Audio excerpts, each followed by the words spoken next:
बड़े सोने के बालों वाली सौतेली बहन।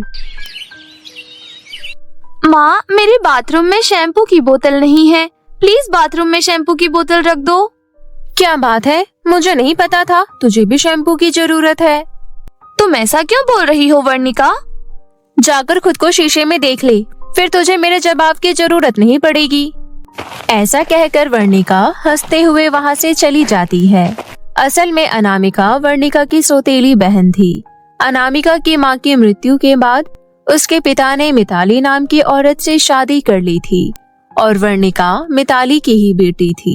वर्णिका और मिताली अनामिका को बिल्कुल भी पसंद नहीं करते थे और इसका कारण था अनामिका के छोटे बाल और उसका भद्दा स्वरूप। परंतु फिर भी अनामिका कभी भी वर्णिका और मिताली को उल्टा जवाब नहीं देती थी। जो कुछ होता था वो सब शांति सहन कर लेती थी। ऐसे ही एक दिन जब अनामिका कॉलेज जा रही होती है। मेरी कंघी तो यहीं रखी थी, पता नहीं कहाँ चली गई। अभी मुझे लेट हो रहा है, वर्णिका के कमरे से ही कंघी ले आती हूँ, बाद में रखाऊंगी। ऐसा कहकर अनामिका वर्णिका के कमरे में जाती है और उसकी कंघी को अपने कमरे में ले आती है और बाल बनाने लगती है। तभी बाहर से वर्णिका की आवाज आती है। माँ, मेरे टेबल पर से आपने कंघी ली है क्या? मुझे मेरी कंघी नहीं मिल रही, पता नहीं कहाँ चली गई। मैंने नहीं ली है, देख आसपास वहीं होगी। अनामिका वर्णिका को कंघी वापस करने ही जा रही होती है कि तभी वर्णिका वहाँ आ जाती है और अनामिका के हाथ में अपनी कंघी देखकर कहती है, तो मैडम अब आपको भी इसकी जरूरत पड़ने लग गई। वो मेरी कंघी मिल नहीं रही थी, इसलिए मैंने तुम्हारे कमरे से। मैं तो पूरे घर में ढूंढ रही थी, मैंने माँ से भी पूछा लेकिन तुझसे नहीं पूछा। मुझे लगा कम से कम इस घर में तुझे तो इस चीज की जरूरत नहीं है, लेकिन लगता है ये मेरी गलतफहमी थी। 4 बाल ही सही, लेकिन उन्हें संवारने के लिए कंघी की जरूरत तो होगी ही ना तुझे। कसम से भगवान ने तुझे एंटिक पीस बनाया है, एक तो काली कलूटी, ऊपर से सर पर 4 बाल। अनामिका की आंखें आंसुओं से भर जाती है। वो अपने टेबल पर रखी बुकें उठाती है और उन्हें बैग में लेकर कॉलेज के लिए निकल जाती है। अनामिका जैसे ही कॉलेज पहुंचती है तो देखती है कि कॉलेज की कुछ लड़कियां आपस में बातें बना रही होती है और अनामिका को देखकर कहती है, देख लो फ्रेंड्स, आ गई 4 बाल वाली कल्लो। सच कहूँ फ्रेंड्स, मुझे तो लगता है ये बिल्कुल भी नॉर्मल नहीं है, इसे कोई न कोई बीमारी है। लगता तो मुझे भी ऐसा ही है, इसके इतने बाल झड़ते रहते हैं, कहीं इसे कैंसर तो नहीं? अगर ऐसा है तो हमें इसे अभी कभी इस कॉलेज से भगा देना चाहिए, कहीं इसकी बीमारी हमें लग गई तो बहुत बुरा हो जाएगा। उन लड़कियों की ये बात पूरे कॉलेज में अफवाह की तरह फैल जाती है और फिर जैसे ही अनामिका कॉलेज के अंदर जाने लगती है कि तभी कॉलेज के बहुत सारे स्टूडेंट मिलकर अनामिका के ऊपर पत्थरबाजी करने लगते हैं। अनामिका जैसे तैसे वहाँ से जान बचाकर निकल जाती है और घर पहुँचती है, परंतु वो काफी ज्यादा घायल हो चुकी होती है। उसके हाथ पैरों से खून निकल रहा होता है। उसे देखती ही मिताली कहती है, अरे कहाँ से लाल पीली होकर आ रही है? माँ, इसके रंग रूप की वजह से कॉलेज में सबको लगता है कि इसे कैंसर या फिर कोई खतरनाक बीमारी है, तभी इसके बाल और रूप इस तरह के हैं। मुझे तो लगता है वो लोग बिल्कुल सही कह रहे हैं, हमें भी इसे घर से निकाल देना चाहिए। कहीं सच में इसको बीमारी हुई और वो हमें भी हो गई तो? तेरी बातों में दम तो लगता है। मैं नहीं चाहती कि मुझे या मेरी बेटी को कुछ हो।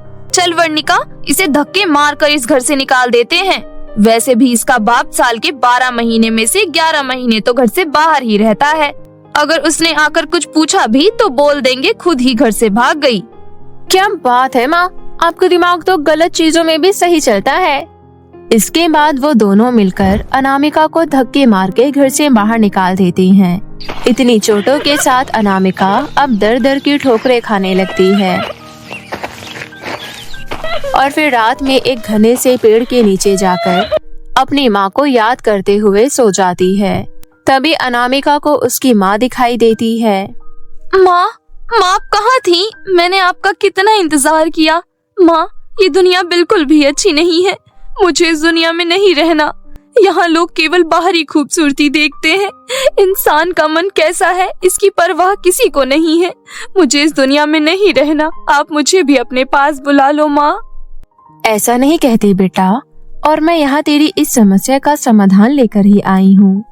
इसके बाद एक तेज रोशनी होती है और वो तेज रोशनी अनामिका की माँ से निकलकर अनामिका में पहुँच जाती है। फिर जैसे ही वो रोशनी कम होती है तो अनामिका देखती है कि उसके छोटे छोटे बालों की जगह बहुत ही लंबे घने सोने के बाल आ गए हैं। उन लंबे सोने के बालों के आते ही अनामिका की खूबसूरती भी बढ़ जाती है। वो अब बहुत ही ज्यादा गोरी चिट्टी और सुंदर हो जाती है और ये सब देखकर अनामिका बहुत ज्यादा खुश हो जाती है। बेटा, अब तुम्हारा कोई भी मजाक नहीं बनाएगा। तुम्हारे ये सोने के बाल केवल सोने के नहीं हैं, बल्कि जादुई भी है। इन बालों से तुम जो भी मांगोगी तुम्हें वो सब मिल जाएगा। ऐसा कहती ही अनामिका की माँ गायब हो जाती है और अनामिका की आंख एकदम से खुल जाती है। अरे ये तो सपना था, काश ये सब कुछ सच होता। अनामिका थोड़ी दूर चलती है, उसे एक नदी दिखाई देती है। वो नदी में अपना चेहरा धोने की सोचती है। फिर जैसे ही अनामिका नदी के पास पहुंचती है तो नदी के पानी में अपना प्रतिबिंब देखकर हैरान रह जाती है। मतलब वो सपना नहीं सच था, मेरे बाल सच में लंबे घने सोने के बालों में बदल गए और साथ ही साथ मैं इतनी खूबसूरत हो गई। मुझे तो विश्वास ही नहीं हो रहा है। इसके बाद अनामिका वापस वर्णिका और मिताली के पास जाती है। देखो माँ, मेरे वो छोटे बाल लंबे घने सोने के बालों में बदल गए और उनकी वजह से मैं कितनी खूबसूरत भी हो गई। और ये कोई मामूली बाल नहीं है, बल्कि जादुई बाल है। ये तुम क्या बोले जा रही हो? जादुई बाल जैसा कुछ नहीं होता। होता है माँ, मेरे ये बाल सच में जादुई हैं। अगर आपको विश्वास नहीं है तो मैं आपको एक नमूना दिखा सकती हूँ। ठीक है। हे सोने के जादुई लंबे घने बाल, चल दिखा दे अपना कमाल। अनामिका के इतना कहते ही वहाँ पर सोने के सिक्कों का ढेर लग जाता है। उन सोने के सिक्कों को देखकर वर्णिका और मिताली की आंखें फटी की फटी रह जाती है। जिसके बाद लालच की मिश्री अपने मुंह में रखकर मिताली कहती है, मुझे माफ कर दे मेरी बेटी, मैं तुझे समझ ही नहीं पाई और हमने जो भी किया गलत किया। पर परिवार में छोटी मोटी बात तो होती ही रहती है। अब जो भी हुआ सब भूल जाते हैं और वापस से एक परिवार की तरह रहने लगते हैं। सच में माँ, आप मुझे अपना लोगी और मुझे वर्णिका की तरह प्यार दोगी? हाँ हाँ बिल्कुल, और अब से वर्णिका भी तुझे अपनी सगी बहन की तरह प्यार करेगी। वर्णिका अपना मुंह बना लेती है, परंतु मिताली के इशारा करने पर वो मुस्कुरा देती है। अब मिताली और वर्णिका अनामिका के जादुई बालों का अपने काम के लिए फायदा उठाने लगते हैं। वो हर रोज अनामिका से भर भर के पैसे मांगने लगते हैं। अनामिका बहुत ही भोली थी, उसे केवल प्यार चाहिए था और उसे अब वो मिल रहा था। इसलिए वो अपनी माँ और बहन को कभी भी किसी चीज के लिए मना नहीं करती थी। ऐसे ही एक दिन, बेटा अनामिका, मुझे बाजार जाना है और त्योहार आ रहे हैं तो कुछ सामान भी लेना है और कुछ कपड़े भी लेने हैं। साथ ही साथ सबके लिए कुछ ना कुछ गहने भी लेने हैं। तो क्या तू मेरे साथ चलेगी? हाँ माँ, मैं जरूर चलूंगी। मुझे तो याद भी नहीं है कि आखिरी बार मैं आपके साथ बाजार कब गई थी। चलिए चलते हैं। मिताली और अनामिका बाजार में इधर उधर घूम रहे होते हैं कि तभी एक कोट से ग्रस्त व्यक्ति आकर अनामिका का पैर पकड़ लेता है। मेरी मदद करो बेटा, मुझे इलाज की जरूरत है, नहीं तो मैं इसी दर्द में घुट घुट कर मर जाऊंगा। ऐसा नहीं होगा बाबा, मेरे रहते मैं ऐसा नहीं होने दूंगी। अनामिका, इसे छोड़ो और यहाँ से चलो, नहीं तो इसकी बीमारी हमें भी लग जाएगी। ऐसा नहीं होगा माँ, ये बहुत दर्द में है, हमें इनकी मदद करनी चाहिए। इसके बाद अनामिका अपने जादुई सोने के लंबे बालों से प्रार्थना करती है और वहाँ पर ढेर सारे पैसे प्रकट हो जाते हैं। बेटा, मैं इन पैसों का क्या करूँगा? जब ये शरीर ही नहीं रहेगा, मैं चाहता हूँ कि मैं ठीक हो जाऊँ। अगर तुम मुझे ठीक कर सकती हो तो तुम्हारी बड़ी कृपा होगी। बूढ़े व्यक्ति का बहुत अच्छा है व्यवहार, हे मेरे जादुई घने लंबे बाल, दिखा दे अपना चमत्कार।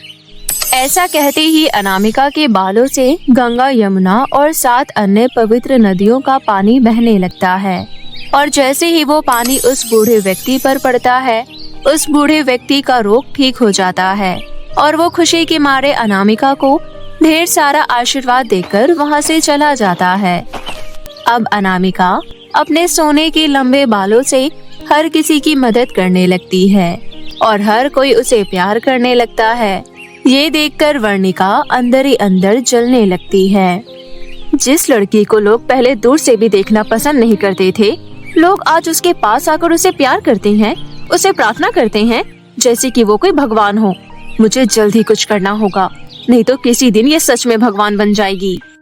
फिर वर्णिका रात होने का इंतजार करने लगती है और रात होते ही वो अनामिका के कमरे में एक कैंची लेकर जाती है। फिर अनामिका के पास पहुंचते ही वो अनामिका के लंबे सोने के बालों को कैंची से काटने लगती है, परंतु जैसा वर्णिका चाहती थी बिल्कुल उसका विपरीत हो जाता है। वो कैंची पलट जाती है और वर्णिका के सारे बाल कटकर नीचे गिर जाते हैं और वो अपने आप को ऐसा देखकर वो जोर से चिल्ला पड़ती है। सबकी नींद खुल जाती है। मिताली भी वहाँ पर आ जाती है। वर्णिका, ये तूने अपना क्या हाल बना लिया? इसके बाद वर्णिका पूरी कहानी बताती है कि आखिर ये सब कैसे हुआ। मुझे माफ कर दो मेरी बहन, अगर मेरी वजह से तुम्हारा ये हाल हुआ, जरूर इसमें मेरी ही गलती होगी कि तुम्हें मुझसे जलन महसूस हुई। पर तुम चिंता मत करो, मैं तुम्हारे बाल पहले जैसा कर दूंगी। ऐसा कहकर अनामिका अपने लंबे जादुई सोने के बालों से कहती है, हे मेरे लंबे जादुई सोने के बाल, कर दे कुछ ऐसा कमाल जिससे वापस आ जाएं वर्णिका के बाल। मुझे माफ करो अनामिका, पर मैं तुम्हारी ये इच्छा पूरी नहीं कर सकता। वर्णिका एक बहुत ही दुष्ट लड़की है। अगर मैंने उसके बाल वापस से ठीक कर दिए तो तुम्हारे बाल भी पहले जैसे हो जाएंगे। अगर अब भी तुम वर्णिका के बालों को वापस लाना चाहती हो तो मुझे बताओ। हे जादुई सोने के बाल, तुम वर्णिका के बालों को वापस लौटा दो। अगर इसमें मेरे बाल भी चले जाएंगे तो मुझे फर्क नहीं पड़ता, बस तुम वर्णिका के बालों को वापस कर दो। मैं अपनी बहन को दुख में नहीं देख सकती, क्योंकि अगर मेरी बहन दुखी रहेगी तो मेरी माँ भी दुखी रहेंगी और मैं अपनी वजह से इन दोनों को दुख नहीं दे सकती। अनामिका के मुंह से ये बात सुनकर वर्णिका और मिताली की आंखों में आंसू आ जाते हैं और वो अनामिका को गले लगा लेती है।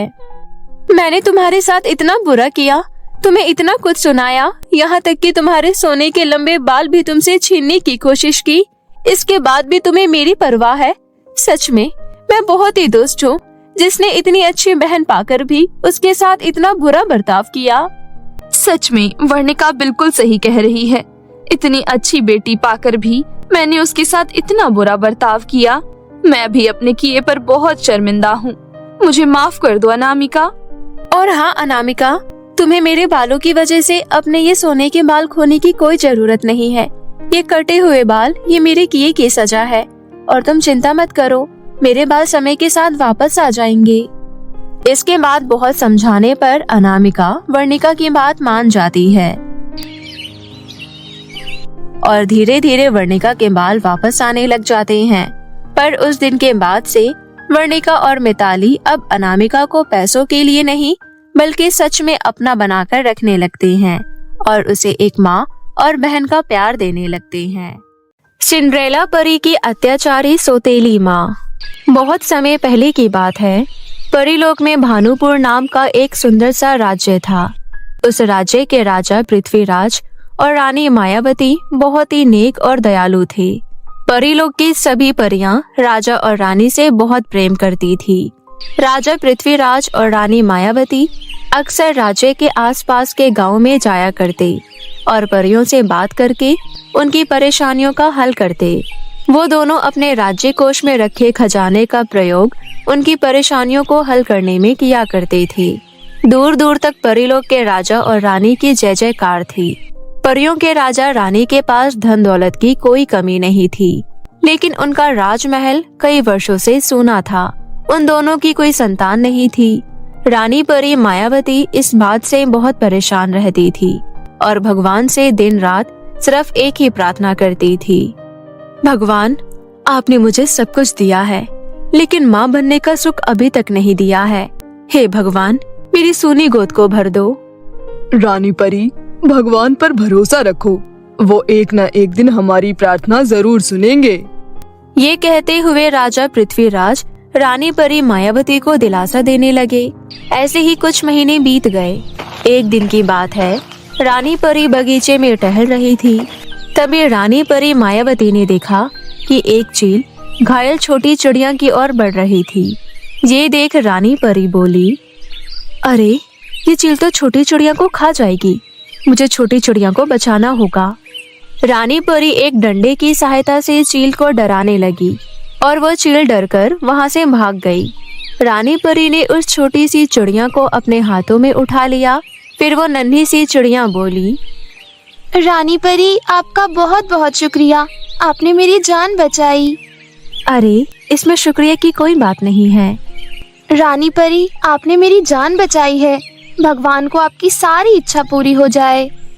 इतना कहकर जादुई चिड़िया अदृश्य हो गई। रानी परी मायावती की तो सिर्फ एक ही इच्छा थी कि उसे संतान की प्राप्ति हो।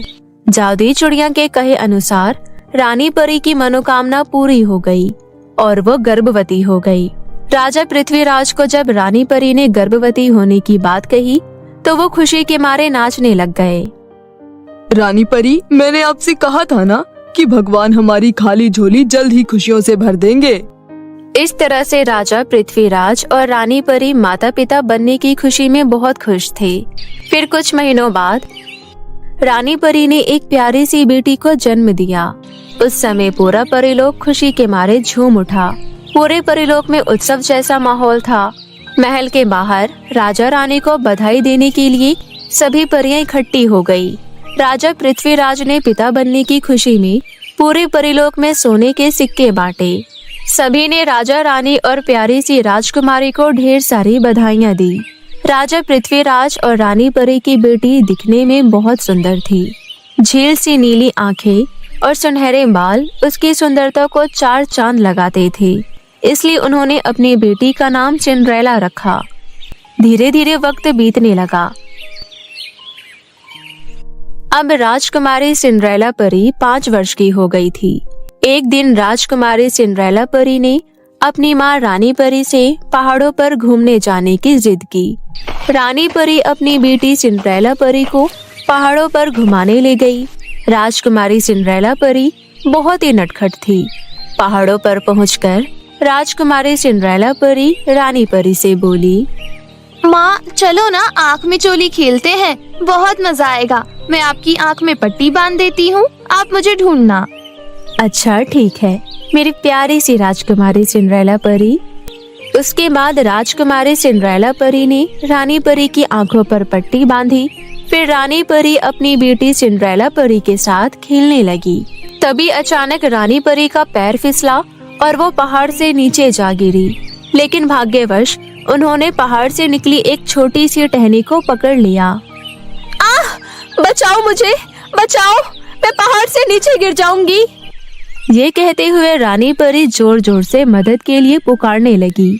अपनी माँ को मुसीबत में देख सिंड्रेला परी रोते हुए बोली, माँ आप चिंता मत करो, मैं आ रही हूँ आपको बचाने, आपको कुछ नहीं होगा माँ। नहीं बेटी, तुम यहाँ से चली जाओ, नहीं तो तुम भी नीचे गिर जाओगी। तुम आगे बिल्कुल मत आना, तुम वापस लौट जाओ। माँ आपको कुछ नहीं होगा, मैं अभी पिताजी को बुला कर लाती हूँ, आप हिम्मत रखना और टहनी को मत छोड़ना। ये कहते हुए सिंड्रेला परी महल की ओर भागी। महल में पहुँचते ही सिंड्रेला परी अपने पिता पृथ्वीराज से बोली, पिताजी माँ को बचा लीजिए, माँ पहाड़ से नीचे गिर गई है और एक टहनी के सहारे लटकी हुई है। पिताजी जल्दी चलिए मेरे साथ।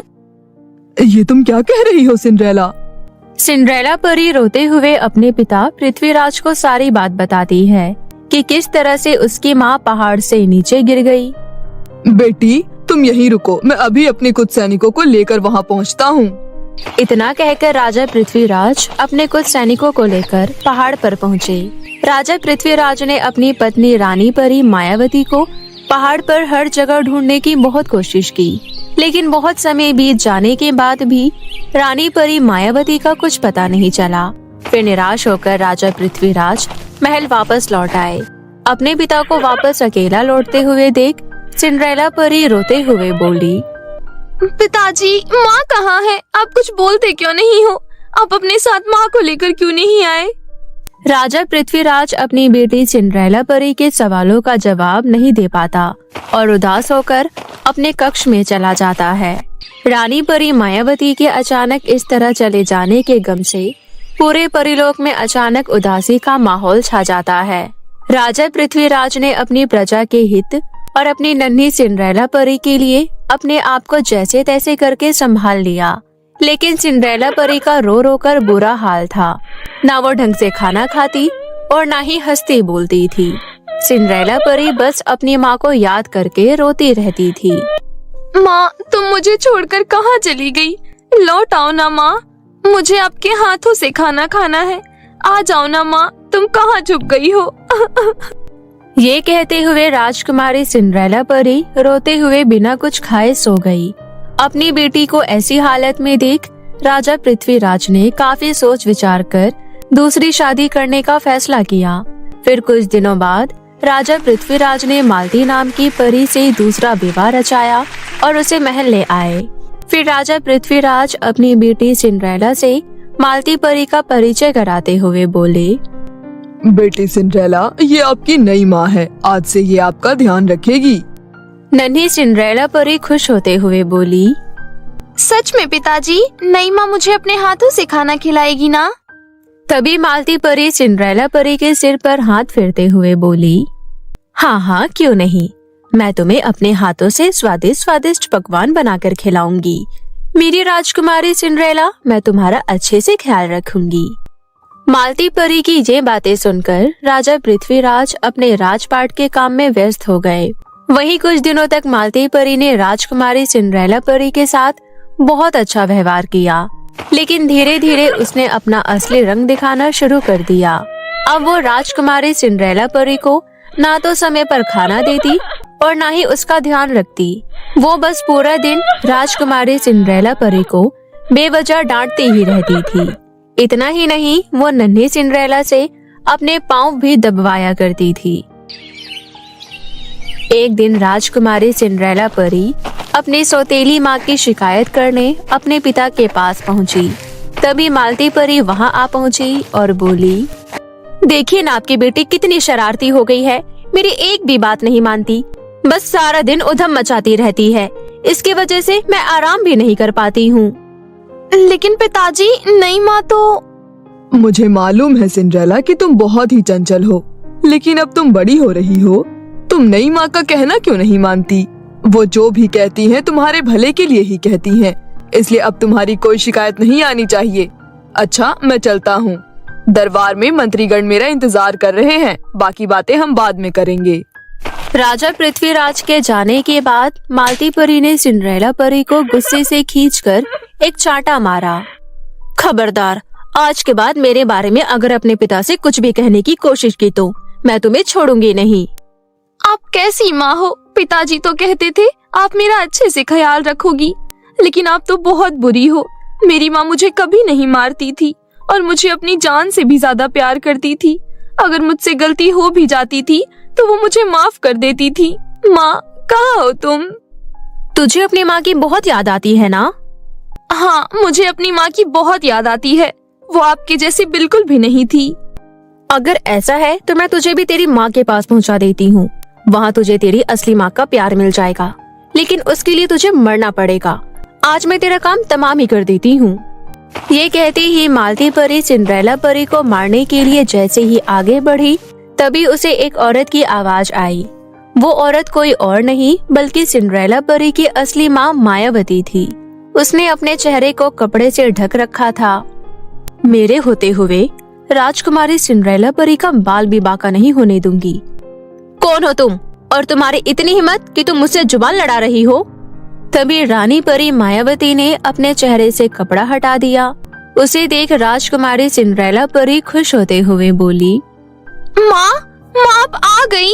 आपको पता है मैंने आपको कितना याद किया। मेरी बच्ची, मैं मौत के मुंह से बचकर आई हूँ। उस दिन मैं पहाड़ से नीचे गिर के बहुत घायल हो गई थी। तभी वहाँ के कुछ लोगों ने मुझे देख लिया। उन्होंने मेरी जान बचाई। कुछ दिन मैं उन लोगों के साथ ही रही। उन्होंने मेरी सेवा की और मैं ठीक हो गई। माँ, अब हम पहले की तरह खुशी खुशी रहेंगे। हाँ मेरी बच्ची। सिंड्रेला परी अपनी माँ के गले लग जाती है। इतने में राजा पृथ्वीराज भी वहाँ आ पहुँचे। रानी परी मायावती को जिंदा देख खुश होते हुए बोले, रानी परी मायावती, आप जिंदा हैं? आपको सही सलामत देखकर हमें बहुत खुशी हो रही है। हमने आपको ढूंढने की बहुत कोशिश की, लेकिन हमें आपका कुछ पता नहीं चला। हमें माफ कर दीजिएगा रानी परी। हमने अपनी बेटी की देखभाल के लिए दूसरा विवाह रचा लिया। तुम्हें पता है, मालती परी हमारी बेटी का बहुत अच्छे से ख्याल रखती है। महाराज, मुझे सब पता है, लेकिन जिस परी को आप महल की रानी परी बनाकर लाए हो, वो हमारे सिंड्रेला परी की माँ कहलाने के बिल्कुल भी लायक नहीं है। मालती परी बहुत ही दुष्ट और लालची है।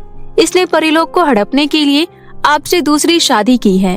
मैं कई दिनों से महल में ही थी और अपने मुंह को कपड़े से ढककर इस पर नजर रख रही थी, ताकि मैं इसे रंगे हाथ पकड़ सकूं। आज इसने हमारी बच्ची को मारने की कोशिश की। वो तो अच्छा हुआ कि मैं समय पर आ गई और मैंने इसे रंगे हाथ पकड़ लिया। मालती, तुमने मेरे साथ इतना बड़ा विश्वासघात किया। मेरी नन्ही सी बच्ची पर तुम इतने दिनों से अत्याचार कर रही थी। इतना ही नहीं, आज तुमने मेरी मासूम सी बच्ची को मारने की कोशिश की। इसकी सजा तुम्हें जरूर मिलेगी। सैनिकों, इस दुष्ट और लालची औरत को कारावास में डाल दो। इस तरह कपटी मालती को उसके किए की सजा मिल गई। वहीं राजकुमारी सिंड्रेला परी अपनी माँ रानी परी मायावती को पाकर बहुत खुश थी। वो खुशी से नाचने लगी और रानी परी मायावती के सही सलामत वापस लौटने की खुशी में पूरे परीलोक में उत्सव मनाया गया। उस दिन के बाद से राजकुमारी सिंड्रेला परी अपने माता पिता के साथ खुशी खुशी अपना जीवन व्यतीत करने लगी।